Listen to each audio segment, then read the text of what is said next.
On Wednesday, French President Emmanuel Macron said that a proposed European armed force for possible deployment in Ukraine in tandem with an eventual peace deal could respond to a Russian attack if Moscow launched one. Macron spoke after talks with Ukraine's president and ahead of a summit in Paris of some 30 nations on Thursday that will discuss the proposed force for Ukraine that he suggested could be deployed in important towns and elsewhere.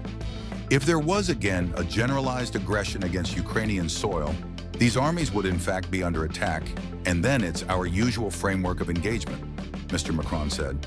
Our soldiers, when they are engaged and deployed, are there to react and respond to the decisions of the commander-in-chief and, if they are in a conflict situation, to respond to it.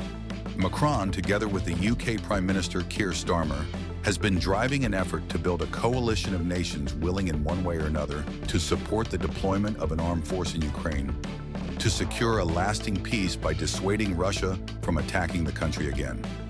Mr. Macron didn't specify what sort of response he envisaged in the eventuality of a Russian attack. He said the proposed European forces wouldn't be stationed on the front lines in Ukraine, nor be engaged on the first day opposite Russian forces. They would be forces that dissuade the Russians from attacking again, and by holding important towns, strategic bases, mark the clear support from several European governments and allies, he said. So we are not on the front lines, we don't go to fight, but we are there to guarantee a lasting peace. It's a pacifist approach, he said. The only ones who would at that moment trigger a conflict, a bellicose situation, would be the Russians if they decided again to launch an aggression. Mr. Macron is expecting 31 delegations around the table Thursday morning at the presidential Élysée Palace. That's more than the French leader gathered for a first meeting in Paris in February, evidence that the coalition to help Ukraine, possibly with boots on the ground, is gathering steam, according to the presidential office. The big elephant in the room will be the country that's missing, the United States. Ukrainian President Volodymyr Zelensky and Mr. Macron both suggest that a foreign contingent in Ukraine could also provide military training, something allies already have been doing outside Ukraine, preparing more than 75,000 Ukrainian troops for battle against Russia's larger and expanding military, and helping to make up for some of Ukraine's losses from more than 3 years of intense fighting. European officials say that in any peace deal scenario, Ukraine's first line of defense against any future Russian aggression would be Ukraine's own army.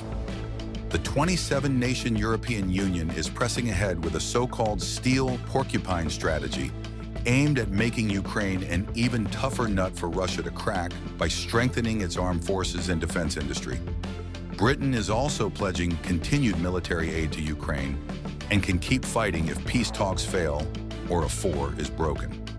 Mr. Macron announced a new package of defense aid for Ukraine that he said was worth 2 billion euros, around $2.15 billion, and will include light tanks, air defense and anti-tank missiles, and other weaponry and support.